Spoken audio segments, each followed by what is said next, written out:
नमस्कार साथियों, BLR GK and GS classes में मैं आपका बहुत बहुत स्वागत करता हूं। इस वीडियो के माध्यम से जीके के प्रश्न लिए गए हैं, तो बगैर लेट के हुए प्रश्नों को शुरू करते हैं। विनोबा भावे ने भूदान आंदोलन कहां से शुरू किया था? तो नलगोंडा से शुरू किया था, जो कि करंट में तेलंगाना में स्थित है।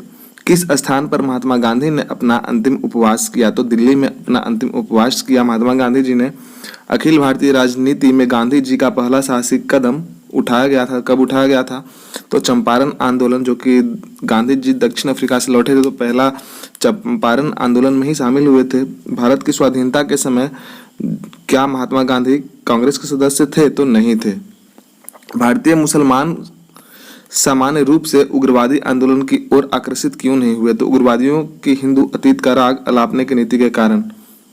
भारत के स्वातंत्र प्राप्ति के पश्चात किसने सुझाव दिया कि अब भारतीय राष्ट्रीय कांग्रेस को समाप्त कर दिया जाए? महात्मा गांधी जी ने ऐसा सुझाव दिया था। इंडिपेंडेंस फॉर इंडिया लीग की स्थापना किसके विरोध में की गई थी? तो नेहरू रिपोर्ट के विरोध में की गई थी। चंपारण संघर्ष में किन नेताओं ने प्रमुखतः महात्मा गांधी का साथ दिया था? तो राजेंद्र प्रसाद तथा अनुग्रह नारायण सिंह ने दिया था महात्मा गांधी का साथ। स्वतंत्रता आंदोलन के क्रांतिकारी आतंकवादी का पहला महत्वपूर्ण साहसिक डकैती माना जाता था। यह स्थान कहाँ था? तो पूर्वी बंगाल में स्थित था। किस विधेयक को भारतीय गुलामी विधेयक नंबर 1 कहकर पुकारा जाता था? तो सार्वजनिक सुरक्षा विधेयक को कहा जाता था। प्रखर राष्ट्रवादी अहरार आंदोलन किन प्रमुख नेताओं ने प्रारंभ किया? तो मौलाना मोहम्मद अली, हकीम अजमल खां और मजहर उल हक ने किया था। तेभागा कृषक आंदोलन किस प्रांत में हुआ था? तो बंगाल में हुआ था। तेभागा कृषक आंदोलन बंगाल में हुआ था। अलीगढ़ आंदोलन के जन्मदाता कौन थे? तो सर सैयद अहमद खां अलीगढ़ के जन्मदाता थे। मुस्लिम लीग ने भारत विभाजन की मांग सबसे पहले कब शुरू की थी? तो 1940 में किया था। 1908 ईस्वी में 6 वर्ष के कारावास की सजा किस नेता को हुई थी? तो बाल गंगाधर तिलक जी को हुई थी 6 वर्ष कारागार। महात्मा गांधी ने प्रथम नागरिक अवज्ञा आंदोलन किस घटना के पश्चात प्रारंभ किया? तो रॉलेट एक्ट के पश्चात प्रारंभ किया था। लॉर्ड हार्डिंग पर किस क्रांतिकारी ने बम फेंका था? तो रास बिहारी बोस जी ने लॉर्ड हार्डिंग पर बम फेंका था। प्रथम विश्व युद्ध में सैनिक विप्लव की तैयारी की सूचना अंग्रेजों को देने वाला जो देशद्रोही था, कौन था? तो कृपाल सिंह था। असहयोग आंदोलन का कार्यक्रम कांग्रेस के किस अधिवेशन में स्वीकार किया गया था? तो कलकत्ता अधिवेशन में स्वीकार किया गया था। 13 मार्च 1940 को क्रांतिकारी उधम सिंह ने जलियांवाला बाग हत्याकांड से संबंधित किस अंग्रेज की हत्या कर दी थी? तो माइकल ओडायर की हत्या कर दी गई थी। जब दिल्ली दरबार में महारानी विक्टोरिया को केसर हिंद की उपाधि से सुशोभित किया गया था, उस समय भारत का वायसराय कौन था? तो लॉर्ड लिटन था भारत का वायसराय। किस स्वतंत्रता सेनानी को अलीपुर सेंट्रल जेल में 1908 ईस्वी में फांसी दी गई थी? खुदीराम बोस जी को 1908 ईस्वी में फांसी दी गई थी। मुस्लिम लीग ने मुक्ति दिवस कब मनाया? तो जब कांग्रेस सरकार ने त्यागपत्र दिया, तब मुस्लिम लीग ने अपना मुक्ति दिवस के रूप में मनाया था। बीडी सावरकर को किस केस में फंसाया गया था? तो नासिक षड्यंत्र केस में बिनाक दामोदर सावरकर जी को फंसाया गया था। ब्रिटिश पार्लियामेंट के किस अधिनियम के अंतर्गत क्वीन विक्टोरिया ने भारत की साम्राज्ञी की उपाधि ग्रहण की? तो द रॉयल टाइटल्स अधिनियम, जो कि 1876 के अंतर्गत आता था। 1857 के विद्रोह को सर्वप्रथम किसने organised war for national independence तो कहा था? तो विनायक दामोदर सावरकर ने कहा था। बंग दर्शन किसका प्रमुख समाचार पत्र था? तो बंकिम चंद्र चट्टोपाध्याय का बंग दर्शन प्रमुख समाचार पत्र था, बंकिम चंद्र चट्टोपाध्याय जी का। 1905 में भारत सेवक समाज की स्थापना किसने की थी? तो गोपाल कृष्ण गोखले जी ने किया था। बारिंद्र कुमार घोष तथा भूपेंद्र नाथ दत्ता ने कौन सा समाचार पत्र प्रकाशित किया था? तो युगांतर, जो कि 1906 में किया गया था।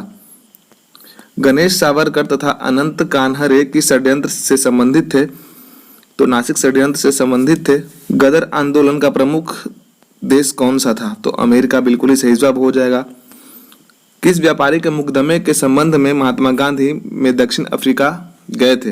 तो अब्दुल्ला सेठ के मुकदमे में गए थे। किसने कहा था? I am with you wholeheartedly and in terms of culture I am one of you. किसने कहा था? तो एनी बेसेंट ने ऐसा कहा था। दोस्त, प्रश्न अच्छे लग रहे हो तो लाइक और सब्सक्राइब अवश्य ही करें। बहुत ही मेहनत के साथ आपके समक्ष ये लाया जा रहा है दोस्त। चापेकर बंधुओं ने किन 2 अंग्रेज अफसरों की हत्या कर दी थी? तो रैंड लेफ्टी आयस्ट की हत्या कर दी थी चापेकर बंधुओं ने। कांग्रेस की पूरी वर्किंग कमेटी व अन्य कुछ नेताओं को गिरफ्तार कर कांग्रेस को गैर कानूनी संगठन कब घोषित किया? तो 9 अगस्त 1942 को कांग्रेस को गैर कानूनी संगठन घोषित कर दिया गया। 9 नवंबर 1942 को किस नेता ने हजारीबाग जेल से भागकर नेपाल में केंद्रीय एक्शन कमेटी बनाकर आजाद दस्तों का गठन किया? तो जयप्रकाश नारायण ने ऐसा किया था। फॉरवर्ड ब्लॉक नामक संस्था की स्थापना किसने की थी? तो सुभाष चंद्र बोस ने की थी। सुभाष चंद्र बोस जी ने मार्च 1922 में पंडित मोतीलाल नेहरू तथा देशबंधु चित्तरंजन दास ने किस दल की स्थापना की थी? तो स्वराज दल की स्थापना की थी 1922 ईस्वी में। बारदोली किसान आंदोलन का नेतृत्व किसने किया था? सरदार वल्लभ भाई पटेल जी ने किया था। पेशावर केस, कानपुर के केस तथा मेरठ केस द्वारा किस आंदोलन का दमन किया गया? तो कम्युनिस्ट आंदोलन का दमन किया गया।